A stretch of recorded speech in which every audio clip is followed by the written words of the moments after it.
Hello everyone, this is Dr. Nasser, and in this clip I would like to tell you about monocytes. Monocytes are white blood cells that are phagocytic, but there are many functions associated with monocytes in different parts of the bodies. Monocytes can become residents in the liver, monocytes can become residents in the spleen, and anytime that monocytes enter the tissue, we refer to them as macrophages. These large phagocytic cells that are sole function is to phagocytose items and destroy or recycle them.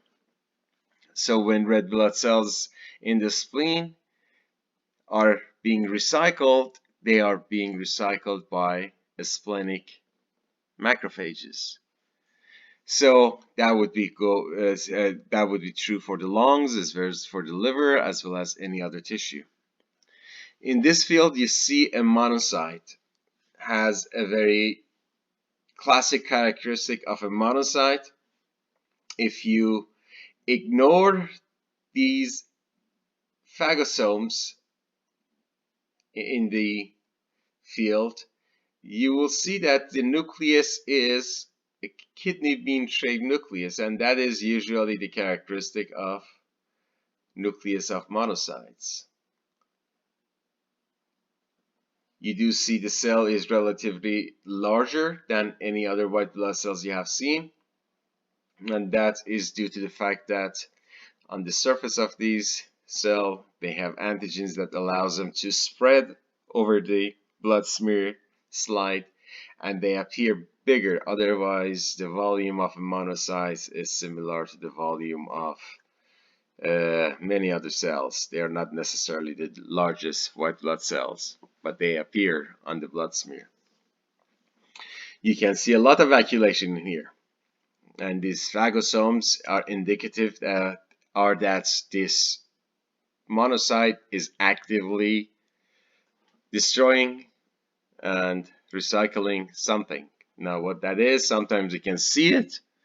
You can sometimes see in certain conditions that monocytes are phagocytosing red blood cells in the peripheral smear, but quite often you may be able to see that in the spinal fluid stains, and in which the macrophages, because of the hemorrhage, are going to enter the spinal fluid, and when the spinal tap is done, they will be able to be present on the smear, and they are very interesting cells. They are large cells, and you actually can see the red blood cells inside of the cytoplasm of these cells. If I try to find other cells that have similarity to this cell, we can discuss them further. In here, what you have in the field is a neutrophil at the earlier stage.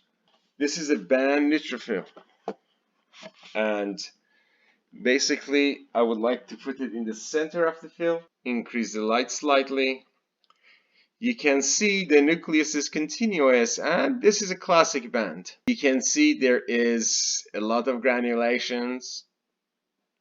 There are primary granules, secondary granules, tertiary granules, and this is a band neutrophil which eventually will mature into a segmented neutrophil.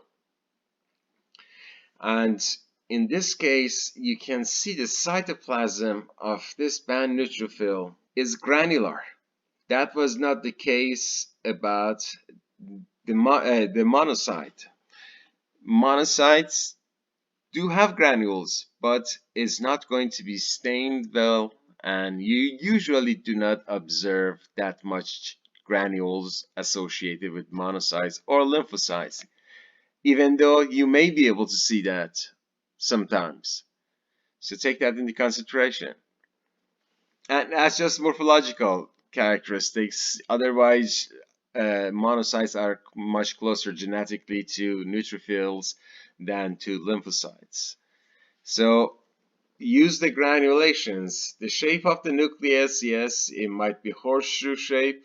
This is a band, and however, it is not a monocyte. Let's look at that monocyte one more time. This monocyte doesn't have granulations the way that the neutrophil has. You can see they are present. Don't think that they don't have granules. They do, but they are not going to stain as much as the granules in neutrophil family.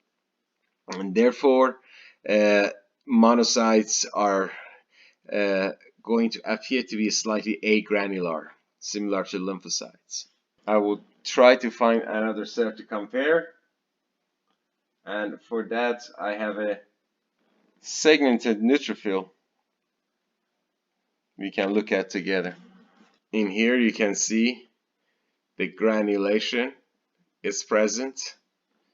You can see primary granules, large and darker, secondary granules, smaller orangish, tertiary granules in the background. You can see the segmentation of the nucleus, and I do believe this is Dolly body in this cell. Dolly bodies are often seen with toxic granulation, which is a increased number of granules inside of the cytoplasm. Even this cell, I do believe that displays toxic granulation as well, and they go hand in hand. They usually indicate infections, and the monocyte that we looked at looks pretty active as well. So I do suspect that this patient perhaps is fighting an infection, that the white blood cell morphology appear the way they are.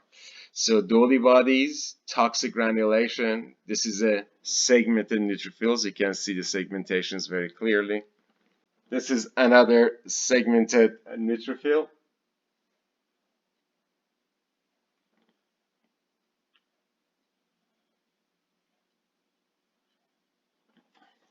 Again, this cell does not look anything like the monocytes. You can see the size of these granules that are present in here. You can see the segmentation of the nucleus here, and monocytes and band neutrophils are not supposed to be confused if you look at the granulations of these cells. So again, even though sometimes the nucleus may appear similar, do not forget that the cytoplasm should be taken into consideration as well. I do have another segmented neutrophil, and this segmented neutrophil also does have toxic granulation. It is displaying pseudopods. This is actively trying to take something in. This is a pseudopod of this white blood cell in here, and so I can see the Dolly body on this corner, toxic granulations, and active podocytes, pseudopods. Another segmented neutrophil. And you have to realize that you don't have equal number of different white blood cells. Some white blood cells, such as segmented neutrophil, are much more common than blood cells like eosinophils and basophils. Therefore, don't expect that you always see eosinophils or basophils.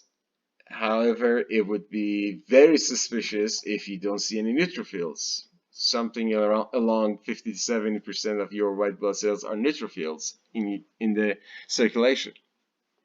Therefore, always be very careful reporting the white blood cell neutrophils as band or segmented, and try to be conservative. And if you cannot decide whether or not a neutrophil is a band or segmented, always call them segmented, not to present an evidence to the state of patient that may not be true. because if you're having increased bands in the circulation, is going to indicate what we refer to as a left shift, which means that your white blood cells are leaving the bone marrow much faster, which is going to indicate perhaps a severe infection or a problem, a major problem. And we do not want to cause that panic just because we don't know the difference between a band and a segmented neutrophil. So if you cannot decide whether or not a neutrophil is a band or a segmented, always call it segmented.